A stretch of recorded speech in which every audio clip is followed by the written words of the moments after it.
So I had some dental work done today, so I moved the RV down here. I parked near this hotel and I happened to have found this really great street. So I've parked here a couple of times.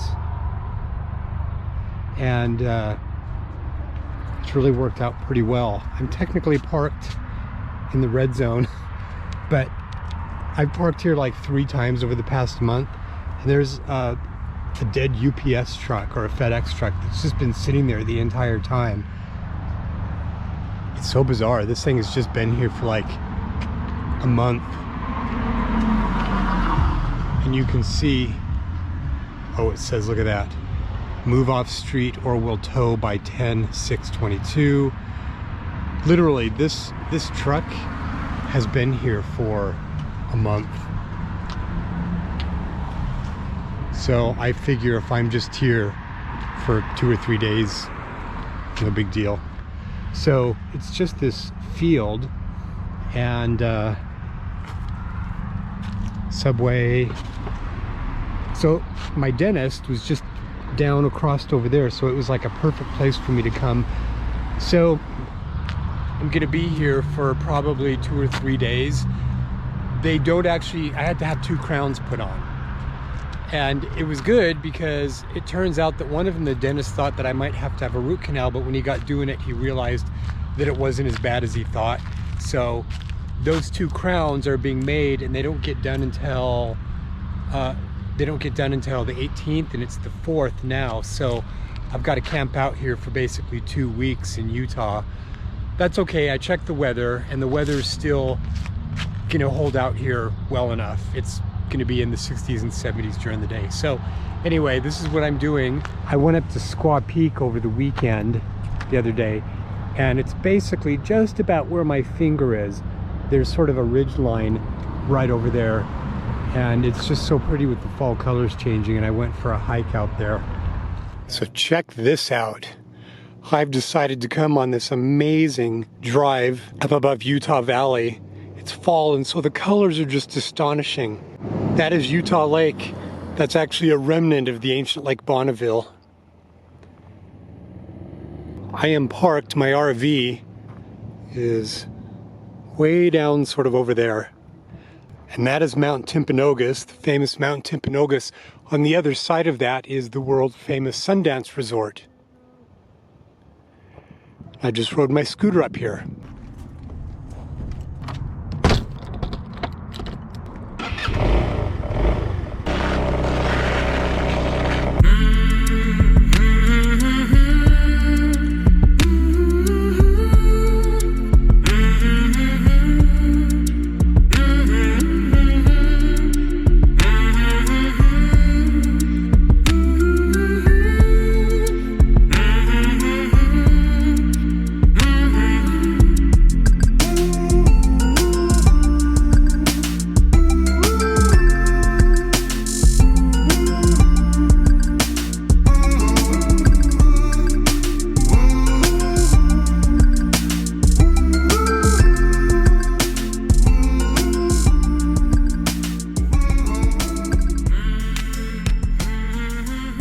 I decided to take my scooter, get away from the RV and come up and do a quick hike, or at least drive my scooter up into the countryside. Given that the fall colors are changing, it's amazing out here in Utah. My word, look at that out there. I've never hiked way up into there, and I've always been curious about it.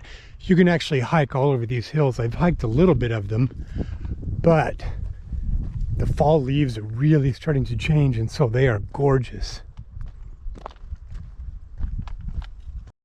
Wow, look how pretty it is here. Look at the colors changing in the leaves. So amazing. So in one of my last videos, I talked about going to Heber, and for just a little weekend thing, and that's how you get to Heber, is you drive out there. So I've just come out for a hike. Had to get away from the RV and the computer. Wanted to come out into nature, and there's this amazing area called Squaw Peak here in Utah Valley, which you can kind of see behind me a little bit, all around me. I drove up to the peak itself where there's a massive overlook into the valley. It's amazing. So I just wanted to come out and do a little bit of exploring. So I want to build this countertop extension that actually raises up the counter a little bit in the middle section, because there are two sinks and they're both too small. So I've just got a cover on one of them, and I want to build an extension on top of that. I actually did that in my last RV and it really helped. So this is one of my projects to come that I've got to take care of, that I really want to do. So they've got a covering here for this sink, which I don't use, and I use this so that I can just dump my water out someplace. It's just a little bit of soapy water, as opposed to putting it into my gray tank. And then there's a covering to the 4-burner stove here. I only ever use 2 burners. So it's kind of a waste of space. So I really have this space right here to use. And honestly, it kind of drives me nuts, because this technically expands your counter space, and I put stuff here, but it's this area right here where, like, if I take out a plate, you put it right here, it's uneven, and that just drives me nuts. So what my plan is to take this space and build a faux countertop cover. I did that in my last RV, where comes around and takes up this space, and it's raised up maybe 4 inches, because I'm 5'11" too, and it would actually be more beneficial for me if I could raise this up just a little bit, so I'm not hunching down so much to use this. And then I could have a higher counter space that's level, that comes to about right here and comes out, and I could even, put a plate underneath there temporarily if I wanted. So this is going to be one of my projects. I eventually want to replace this entire sink with one larger sink, because this is still too small. It drives me nuts. So that is going to be one of my challenges, and it shouldn't be too difficult. I just need to get like maybe a 2x4 or something, do a C shape, and then put another plywood on top of it. It really shouldn't be actually too difficult. I did it for my other RV, and it was much more complex than this would be. So my plan is to go down to Cedar City, spend a little bit of time in Cedar City, 2 or 3 days, maybe a week, and then head to St. George and be in St. George. But while I'm here, my plan is to do a little bit of more interior stuff on the RV. I really want to rip the carpets up. And I've actually been toying around with changing up the whole booth area and doing something completely different with that, like ripping out one of the chairs and the booth chairs, and getting an IKEA table that's a little bit more ergonomic than the built-in table in there. So that's something that I'm planning on doing, at least investigating, but I really want to rip the carpets out. In this area here, I spend most of my time sitting right here, and all these cables and wires coming out of my AC200P at my feet just kind of drive me nuts. I'm actually thinking of removing this seat right here, and even taking this countertop out, reclaiming this entire space, getting like an IKEA table of some sort that I can move and have it be a little bit more of a discretionary space, as opposed to this hard-coated cabinet right here. There's just storage underneath there. I'm pretty sure I could probably remove this thing and re-engineer this area. Like maybe I could put a small cabinet over there to house this. So I've got some things that I'm thinking of redoing in this area. So this is one of the things that I did. There was this floating cabinet right here, and it was beginning to sort of fail structurally, because it was only ever attached along this wall right here, and it wasn't attached in the back, so it was just not well engineered structurally. And so what I did was I put this is a 2x4, and that's a 2x6 back there, and this cabinet here is really solid. So I just measured these and put these up here so it just fits really snugly, so it transfers the weight bearing down to this thing, which again is really solid. I decided, I had actually engineered a third one that would go all the way down to the floorboard, but I decided to see how this would work out before I put that other one in, because I kind of like having that open space right there so I can put things. So the RV has this carpet that was put down over the original carpet, and it just gets dirty and it's hard to sweep, and I don't have a vacuum cleaner. So what I'm planning on doing is I was actually looking at it. There's actually linoleum underneath here.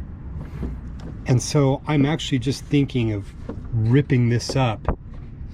And the Home Depot has this faux vinyl flooring that you can put down. So I'm thinking of doing that, just making it just a lot easier to clean and to sweep. And then yesterday I got 2 more curtains to put in the between the cab area and the living area. That's what I did in my last RV, and I really liked that, having that separated. So it just looked like the back area was sort of a living area. And so I got 2 more of those because the first 2 curtains that I got didn't quite cover the area. And so that was something that I did yesterday. Just a bunch of little odds and ends of things. I'm hoping to be actually leaving and getting on the road in the next week or 2. I've been camping out here on the streets of Utah, and I'm getting kind of tired of this area. So that's what I'm going to be doing next. So my plan is to go down to Cedar City, spend a little bit of time in Cedar City, 2 or 3 days, maybe a week, and then head to St. George and be in St. George. So yeah, I've found a bunch of parking spaces when I was in my previous RV next to motels. There was one in Arizona. There were actually 2 in Arizona that I found that worked out great. One of them was in Williams, and I can't remember the name of the other place, but this is something I found a bunch. Oh, up in Boise. Boise's another area where I found a fantastic parking place at a motel, very sort of similar to this, that I actually was at a handful of times, and I spent like a week there and never got bothered. I'm actually really looking forward to going back up to Boise. So anyway, this is where I am. I'm just so glad today's kind of over, getting that dental work done. I just was really kind of dreading it, but it's done. I'm glad it's done. Yeah, you know, one of the challenges that I've had now that I've been in the RV for, God, 6 weeks maybe, is I've been so bad about trying to get back and do videos. Honestly, being in front of the camera has always been incredibly difficult for me. I'm just super self-conscious, and I have this sort of internal critic that really goes deep. You know, I was raised in a very, very conservative religious environment, and man, I'm telling you, that just did a total number on me. I have struggled with the fallout from that. Just the incredibly conservative, punitive religious environment that I was raised in. You know, that stuff goes deep into your psyche, and it inhibits me. It's stupid, it inhibits me from being able to do videos like this. It's a busy corner. Fortunately, at night it kind of calms down. GoPro, stop.